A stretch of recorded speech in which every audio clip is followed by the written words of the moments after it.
What is up, everybody? Jim to my right, Mr. Ryan Muckenhirn across from us right now. Going to prime the pump a little bit. Mark. Ryan, you've been, what? It's amazing. I don't know where you come up with this stuff. Yeah, it comes to me. You've been doing a little bit of thinking. You've been doing a thought, Ryan. You had a thought. One. You've had some observations As of late. The two brain cells in my head currently competing for third place have come together. Finally ran into each They're other. creating friction. Yeah. Ran into each other and said, hey, small world. But we got a couple cartridges up here right now. I guess the cartridge itself, matters somewhat. I guess that's where you've made this initial observation. Reloading components can be a little bit challenging these days, right? Yep. And I think actually I brought this cartridge to your desk, and you said, "Well, that's curious." In fact. Is this enough priming of the pump? We can start talking about your observation. Oh, Mark, I'm primed. You're ready to go. Yeah. Ryan's got his sound check. Prime time, baby. We are ready. What did you notice? So Mark brought some I actually don't know the weight, 130 terminal I believe set. they're 130s, yep. 6.5 Creedmoor. Yeah. To my desk. He's like, hey, I want to use this on a hunt. Cool. I flipped the case over and I noticed that the primer on the back was much smaller. It's a small rifle primer as opposed to the large rifle primer found conventionally on this case in hunting ammunition. That's curious. It was, yeah. It was like, what the devil? So this was really cool. And something crossed my mind at that moment. Okay, so let's back up a little bit. Small rifle primers in cases like this, nothing new, right? This has been out for a while. We look at things like 308 Palma brass, or we look at Lapua and their small rifle primed cases. Something that was well-rooted and well-seated in the precision rifle community, the bench rest community, the F-class community. Right. Yeah, small rifle primers, no sweat. But you really never saw it in this class of case in the hunting scene. Kind of like a commercial hunting cartridge. Is that kind of where you're getting at? Bingo. Yeah. I scoured the internet for any mention of this publicly. Nothing. People had observed it, but nobody, there was not any grand fanfare about now with small primers. I thought, well, that's cool. Why? So we came up with, I think, 2 or 3 hypotheses on this. One, either because these things are impossible to find. I know it, right? Yeah. That's What as did good, you that's just- as good as money. Yeah. Some people who are listening on their, home radios Oh, yeah. are wondering what you just pulled out. That would be a brick of federal gold medal Home match. radios. Yeah, everybody gathers around at home in their living room around Their the ham radio. Yeah, the radio and a fire and Dad listens to the smoking show. a pipe and watching the paper. Mm-hmm. Jeez. Listening to the paper. Are we some sort of modern day fireside chat right now? I hope so. Boy, wouldn't that be neat? Yeah. It'd be fun. This is a brick of large rifle primers, specifically gold medal match Magnum large rifle primers. Can't find them. They're hard to come by. Or if you do come by them, they're generally very expensive. So I've been looking for a new stash of large rifle primers now for several years, and I have not been super successful in pinning any down. So anyway, back to the hypotheses. Because of the component difficulties and complexities, the ballisticians at Federal said, hey, let's build it around small rifle primers. B, Which are easier to come by. it seems to be. So I've had no problem buying large or small rifle primers in the past couple of months. Okay. I would be curious, what would the difference be? Well, this is a great question. Let's get through the other Okay. The hypotheses. hypotheses. B, they established some ballistic advantage to running it, of which some of the bench rest and precision shooters have touted for decades. Or C, it makes no difference, and you can get the primers and put them in there and they work. So just interchangeable, whatever's available, put it in, off you go. Sure. Okay. So critics of the small rifle primer in this class of case have said, you'll have poor cold weather ignition. Potentially. This is the things I've read and have been told. What is that, just because you got a smaller spark? Yep, smaller flame volume, and in cold weather you might have an issue torching off, 45 to 48 grains of powder, Okay. potentially. And then I thought about that a little bit. I was like, okay, first time I ever saw a small primed case of this class was a cartridge called 6.5 by 47 Lapua, Okay. which originates in Finland. And there's some interesting things about Finland. Is for a lot of months out of the year, it's really cold. Sure. And that cartridge excels in cold weather competitions. I thought, well, heck, maybe that might not be that true in this class of case. Interesting. Yes. So, Mark, that's where now you jump in and say the thing you were going to say. Wait, I forgot my lines. Why would they have done this? Could there be an advantage? How do we find out? How do we know? Okay, we are getting there. Okay. Yeah, we're there. So how do we test these hypotheses, Ryan? Yeah, you're going to need some sort of weather machine. Well, by golly, Mark. Well, we have that. We have a device that we use for testing optics here that we can change the temperature within this chamber really quickly. And we can go to extraordinarily cold temperatures very fast. So basically that'll save us a lot of time versus, actually either waiting for the weather or creating weather, which the government can do. Tinfoil hat? Honestly, comment below. I mean, anybody who's living in Wisconsin and Michigan right now at the time of this recording is probably in agreement with that. They're trying to bake us out of here. Something's going on. Something's fishy. Yes. Right. So you've I guess developed an experiment, or we've set a scientific process for testing. We're going to do our best with the equipment that we have. So, got a hold of some top tier brass. Small primer pocket and large primer pocket from the Alpha Munitions Company. They make the phenomenal rifle brass, right?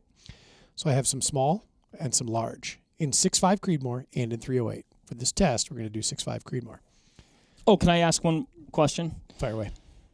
This hypothesis is based mostly on cartridges of, though I guess it would fall within the kind of like that 6.5 Creed 308 bracket-ish. Like, probably not going to do the small rifle primer experiment in like a 300 Win Mag or something like that. No, because now we have a tremendous amount of powder volume that we have to ignite. But in this class of case, so we've got this awesome Alpha brass, small rifle primer pocketed, 6.5 and 308, and large 6.5 and 308. And we're going to set them up. I've got a whole bunch of primers ranging from CCI 400s, CCI 41s, CCI 450s. So that's their small rifle, their military primer, their small rifle Magnum. And then I have just large rifle standard and large rifle Magnum. I forgot the numbers now, in the large rifle category. And what I plan to do is test them at room temperature, 31 degrees Fahrenheit, so just a tick below freezing, and 0 degrees Fahrenheit. And what I want to see is, one, do I notice immediately any ignition issues once we get to the colder weather stuff? Do I see any massive discrepancy in velocity? Do I see any degradation or improvement in accuracy?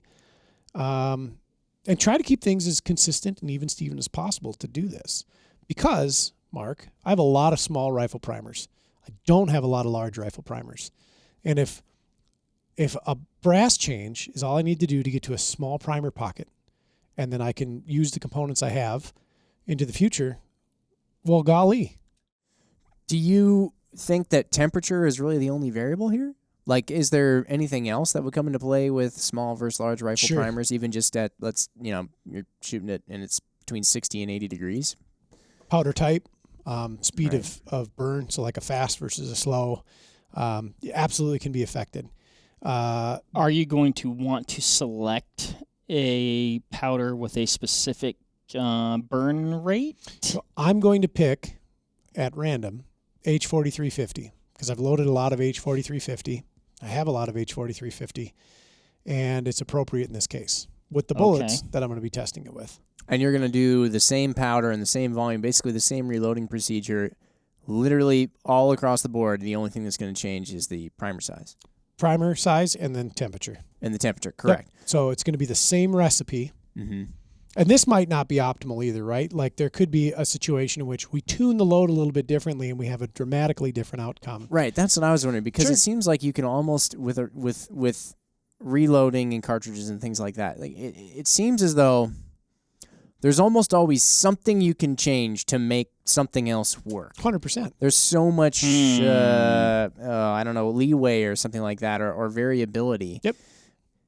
I mean, we've seen it before where somebody just, two different guns in two different locations in the country, and you give your preferred loading for 6.5 Creedmoor, we're talking about a lot here, to another reloading enthusiast who's just starting out, and they try it. It doesn't work at all, but it works great for you in your gun. And so they have to go in and they have to tweak things from neck tension to powder charge to powder type to, all kinds of stuff. How much they seat the bullet, how much it's jumping versus jamming. And so, like, it makes me wonder.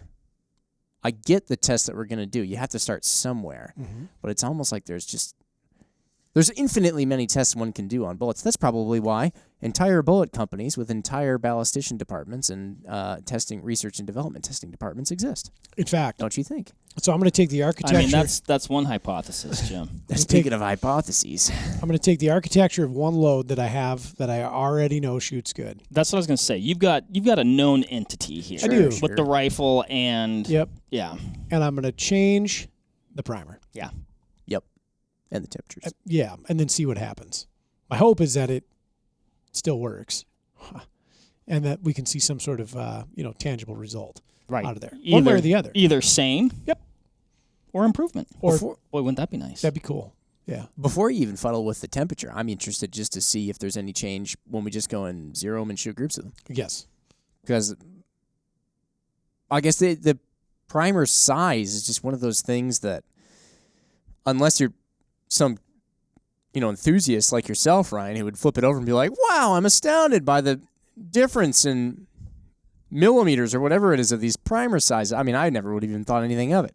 It was I'd curious. have bought that ammo one year to go hunting with, and the previous year I'd have bought something else, and I never noticed the difference in primer size. It's not like when you go and buy this ammo, this werewolf ammo here. I don't even remember what it is. That's what I call it, though. Federal terminals. Sure. Works for werewolves, too. Yeah.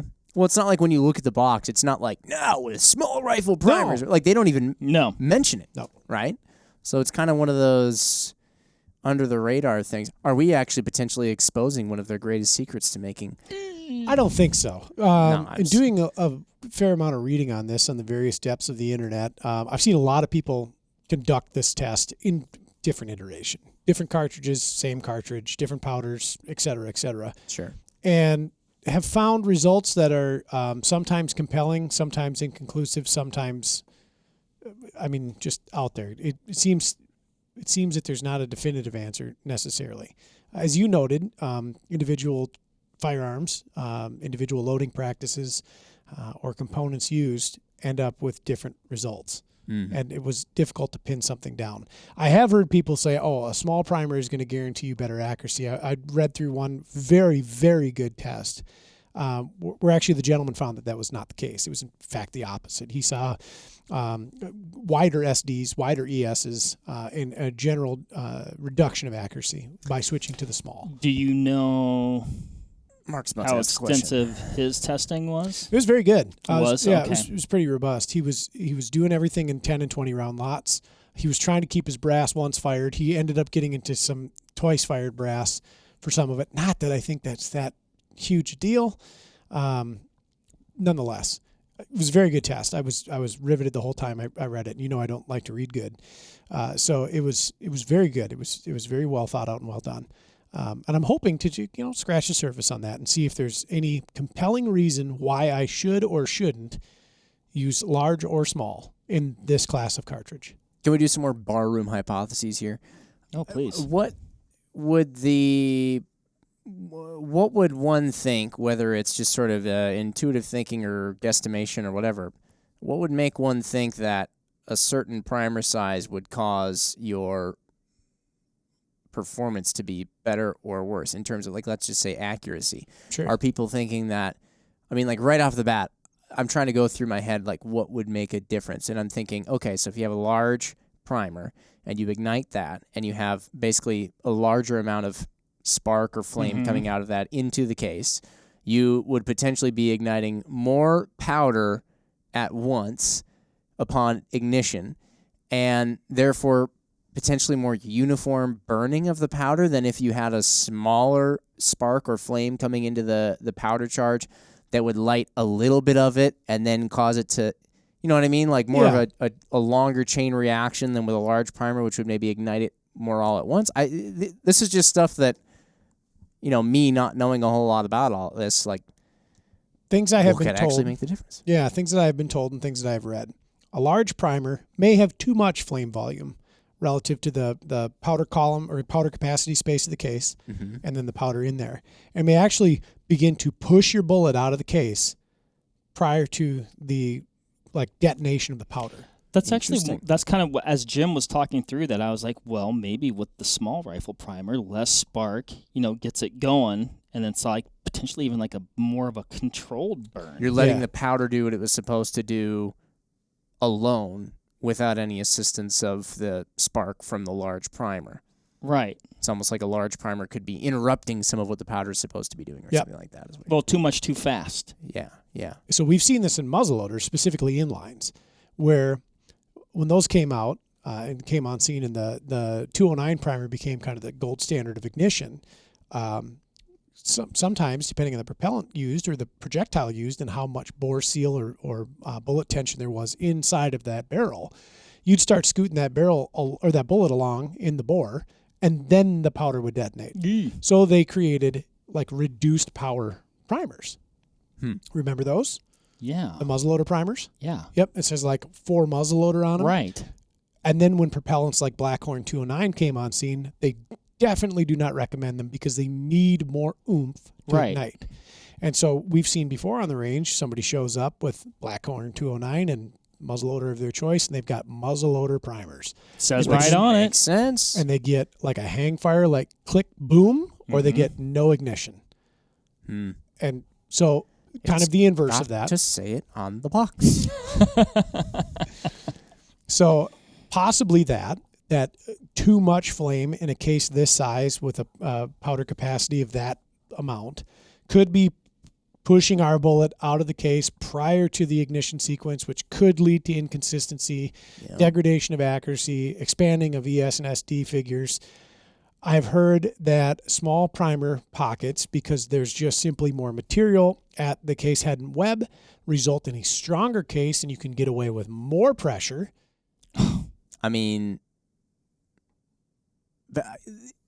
is that incorrect? More material, in theory, should be stronger, right? I'm not looking to make a load in a 6.5 Creedmoor that emulates that of a 6.5 PRC. I just want reliable ignition, good accuracy, flat SDs and ESs, and the ability to use primers that I have a quantity of when it's hard to find a quantity of those that I do not. Not into really snoozing it up, all right? Not really, no. And it's perfect. 308, 6.5 Creedmoor. These two cases, they kind of stand on their own. Sure. Just fine with the minimum 13 pieces of flare. That's, hey, minimum required amount. I get it. Light and fast.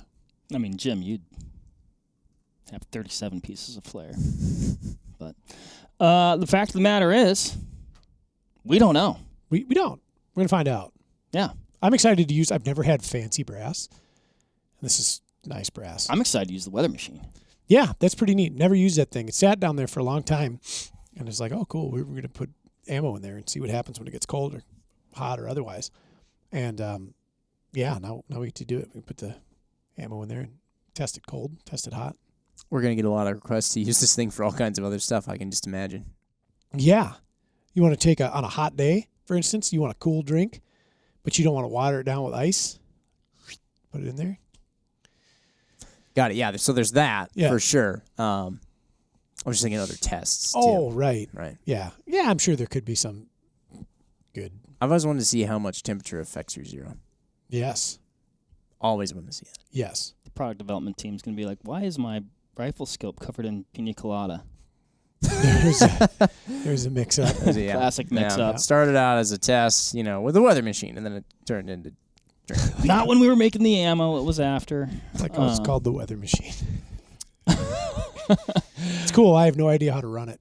Kellen's going to give me a 411 on it. We'll figure it out. Plug it in, press the button. What, it doesn't just have a cold button and a hot button? I think that you can pre-program it to do. So I gave him the temperatures in which I'm going to target, and so he's going to help me along. I guess I keep picturing like a industrial microwave that cools. Yeah. We'll see when we go look at it.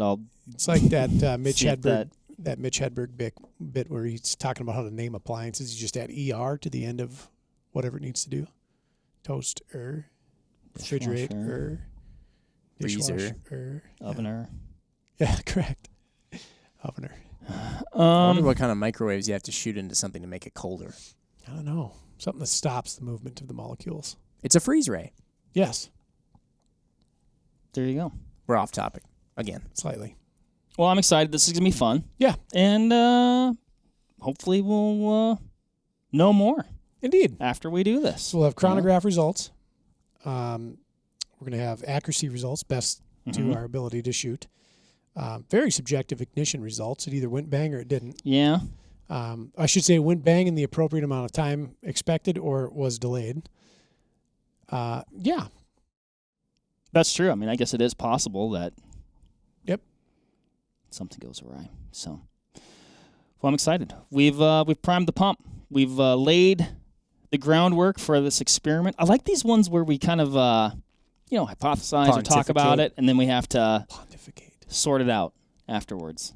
I believe it's the first time that word has been used on this podcast. Maybe. Did we pontificate, though? I thought that's exactly what we just did. Maybe. I could be wrong. I'm going to look it up again. I couldn't tell you the last English class that I took or when or what we learned. Well, you're getting through life. All right, everybody. Thanks for listening. What do you think? What do you think the results are going to be? Are you excited for the results like we are? I don't know. We like fiddling around with this stuff. So, Ryan, thank you for the observation. Like Jim said, without looking at these things side by side, not something I would have noticed. Easy to glaze over. So, cool. Until next time, everybody. Happy hunting and shooting, and we'll be back at some point with some results. Cool. Bye. Bye.